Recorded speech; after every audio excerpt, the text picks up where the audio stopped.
The oil and gas sectors are critical contributors to the economies of many African countries.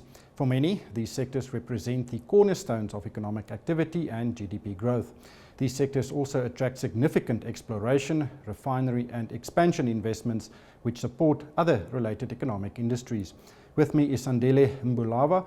He is the head of resource finance at Rand Merchant Bank. Sandile, thank you for joining me. Africa is a commodity-based continent. Many countries' economies are based on commodities. But how big is the oil and gas sector in relation to, say, the mining sector? Oil and gas is quite a big sector compared to all other commodities. Oil and gas dwarfs them in a big way. I would say probably oil and gas is 10 times bigger than mining combined. 10 times bigger, that is significant. But when I think of oil, I think of Nigeria and Angola. Which countries have big deposits? Yeah, so you're right, Nigeria and Angola are the biggest producers.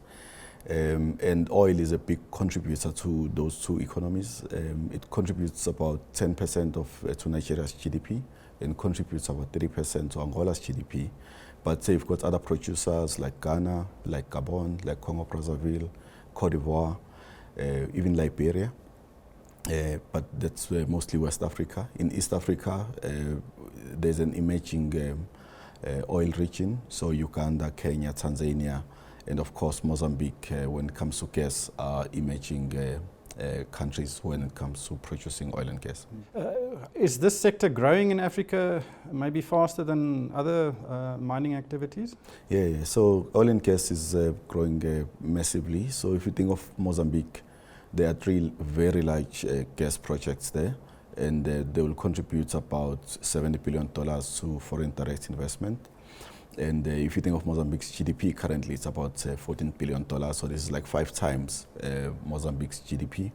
And these projects are being supported by international funding market.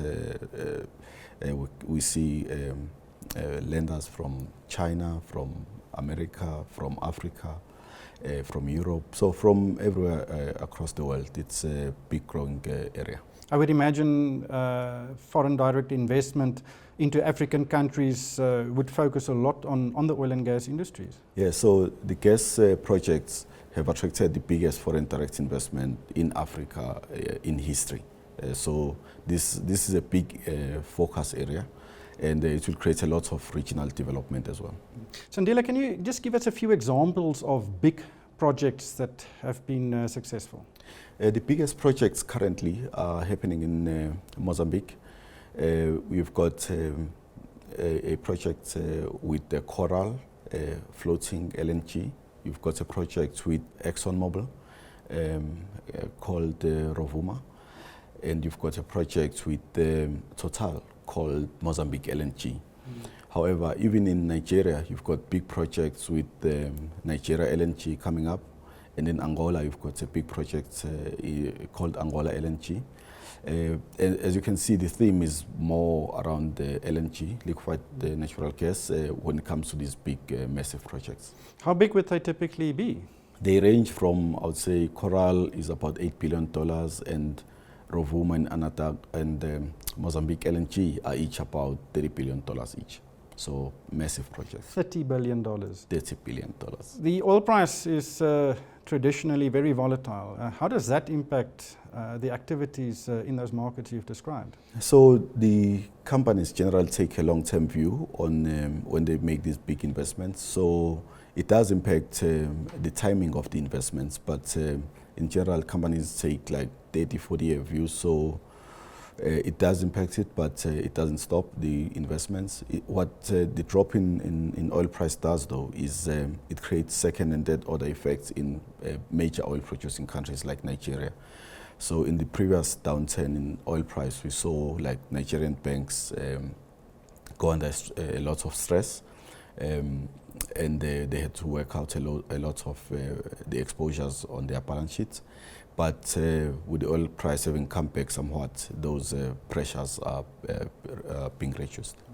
As you said, the sector is critical to many economies, and in Africa, governments are really, they take ownership of natural resources and it's integrated into government's operations. How easy is it to get into some of these sectors given that government involvement? We've seen in Africa a lot of governments actually making it easy to do business.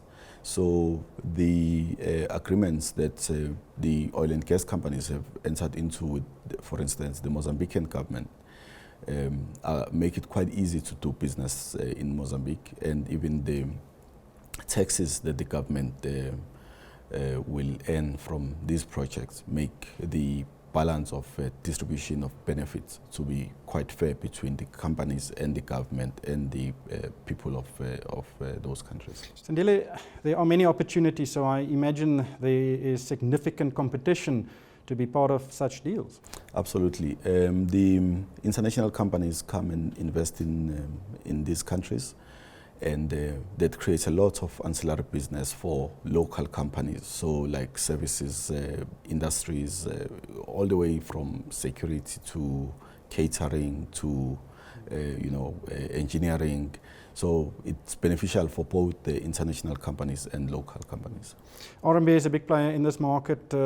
What are the key roles you fulfill with such significant deals? So we provide a lot of support in terms of balance sheet, so we lend a lot of money into these projects, but we also provide support in terms of M&A activities. Then from a local bank perspective, we also provide transactional banking, we provide cash management solutions, and we provide hedging solutions for these projects. I assume there are significant competitors in this market, both from South Africa and internationally. What is the dynamics of that competition? Are people standing in a queue to get some of those deals? Yeah, absolutely. So all South African banks play big in commodities and play big in oil and gas specifically. But we also have international competition from the French banks, the BNP Paribas, the Natixis, the SocGens. But we also, as I mentioned earlier, we also see Chinese players, banks coming in. So there's quite a lot of competition. But for now, the pressure on, for instance, pricing has not been that great because of the scale of oil and gas in sub-Saharan Africa. So how do you differentiate yourself? We differentiate ourselves through M&A activities and also our knowledge of the region. As a South African bank, I think differentiates us from international banks. We do a lot of marketing to these companies to ensure that our regional expertise is well appreciated. Sandile, thanks for joining us and good luck with your ventures. Thank you, Rick. That was Sandile Mbulawa. He's Head of Resources Finance at Rand Merchant Bank.